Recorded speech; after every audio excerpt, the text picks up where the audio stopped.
exercice numéro 2. Aujourd'hui, on voit l'ouverture. Allez, restez avec moi, on se voit juste après le générique. A tout de suite.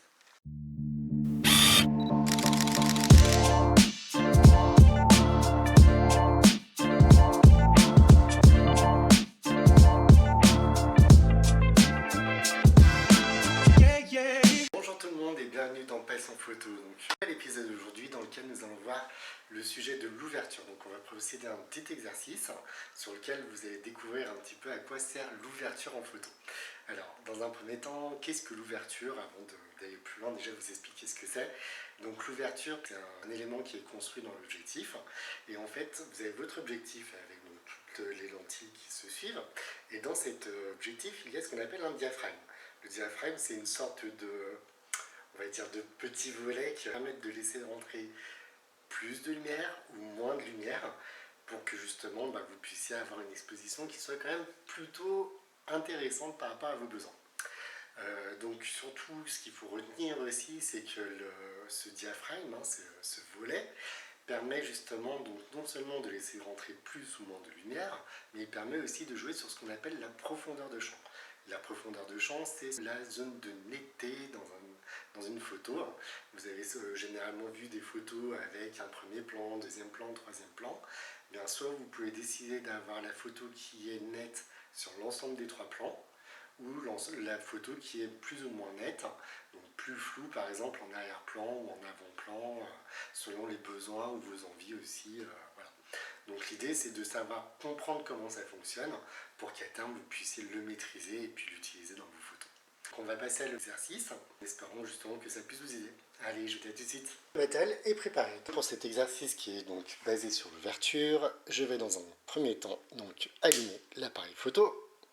Bien sûr, le mettre en mode AV, donc ouverture, ou A pour certains appareils photo. Une fois que j'ai fait ça, ensuite, je vais passer en mode live view pour que vous puissiez voir directement sur la visée par l'écran ce que ça donne. Et comme ça, j'ai mis en place ma composition. Donc, je recule la caméra pour que vous puissiez voir un petit peu mieux. Du coup, quand j'appuie, donc ici, donc c'est la mise au point. Quand je baisse, donc quand je tourne la molette, donc vous voyez le chiffre ici qui est à F22, F qui est justement le diaphragme. Et bien si je change le chiffre, vous voyez que le chiffre à côté, vous avez le chiffre 5. Si je tourne la molette et que je me mets par exemple à 10, et bien du coup on va passer à 1 seconde, alors qu'on était à 5 secondes. Et en plus, plus je descends, plus la vitesse va se réduire en même temps, parce que ce qu'il faut bien comprendre, c'est que plus je me rapproche du 0, avec le F1.8 par exemple, et bien plus le diaphragme s'agrandit, donc plus de lumière va rentrer. C'est pour ça que du coup, l'obturateur qui va passer devant l'écran va passer beaucoup plus rapidement pour éviter que la vitesse elle vienne frapper dans le capteur et surexposer la photo. Donc surexposer, ça veut dire qu'elle soit trop éclairée. Donc pour commencer, on va fermer, donc comme je disais tout à l'heure, à fond le diaphragme à 5 secondes. J'appuie dessus. La photo est en train de se prendre pendant 5 secondes. Maintenant elle va être prise. Et on va regarder ce que ça donne. Si vous regardez bien, vous voyez que mes personnages sont quasiment nets sur tous les plans. Premier, deuxième et troisième plan. Premier plan c'est le bleu, le deuxième plan c'est le rose, et le troisième plan c'est le rouge. Donc voilà, tout le monde est à peu près plutôt net. Ensuite, donc, on va passer à F8, puisque normalement c'est à peu près l'ouverture médiane entre le F22 et le F8, mais vous voyez, il y en a d'autres au milieu. On ne va pas tous les faire, je vous rassure. Donc là, par exemple, la vitesse est passée à 0,6 secondes. Et en 0,6 secondes, la photo est prise. Et là, si vous regardez, eh bien, on voit que le dernier personnage qui est en arrière-plan, par rapport aux deux autres, est beaucoup plus flou que le premier, et voire à peu près le deuxième plan. On continue et on l'ouvre à fond. Donc on l'ouvre à fond, c'est-à-dire que là en mettant 1.8, ça l'agrandit.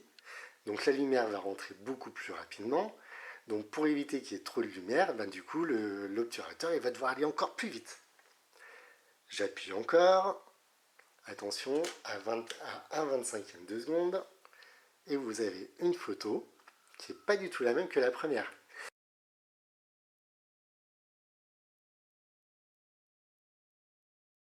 Alors, si on récapitule, nous avons donc une ouverture à f22, donc qui est la plus fermée que mon objectif puisse proposer. Donc, qui dit plus fermé dit moins de lumière, donc forcément, il faut contrebalancer avec la vitesse.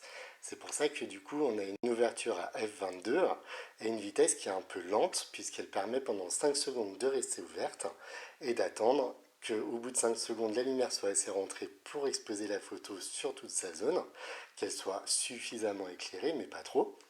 Et au bout de 5 secondes, elle s'est fermée. Ensuite, on est passé à f2.8 justement, et la vitesse elle est passée à 0,6 secondes. Vous voyez, entre 5 secondes et 0,6 secondes, il y a quand même une sacrée différence. Pour justement, parce que le diaphragme, dans ce cas-là, il s'est ouvert encore à mi-chemin. Et en s'ouvrant à mi-chemin, du coup, l'obturateur, il avait besoin de moins de temps pour pouvoir laisser passer la lumière. Donc, il a dû fermer un petit peu plus rapidement. Et enfin, on passe donc à 1.8, ce qui fait que la vitesse a encore été réduite, parce que vu qu'ils sont encore ouverts en grand, du coup il y avait trop de lumière qui allait rentrer. Donc c'est pour ça que l'obturateur il s'est vite déclenché rapidement pour éviter que justement la photo soit surexposée. Donc si vous comparez donc, entre les trois photos, on a toujours la même exposition au final. La seule différence qui se fait, c'est que quand on est à f22, vous regardez les photos, elles sont floues sur tous les plans à f22. À f8, du coup, le flou commence à apparaître au fond. Et enfin, à f1.8, le flou est quasiment sur toute la photo, sauf sur l'endroit où j'ai fait la mise au point, sur le personnage en bleu.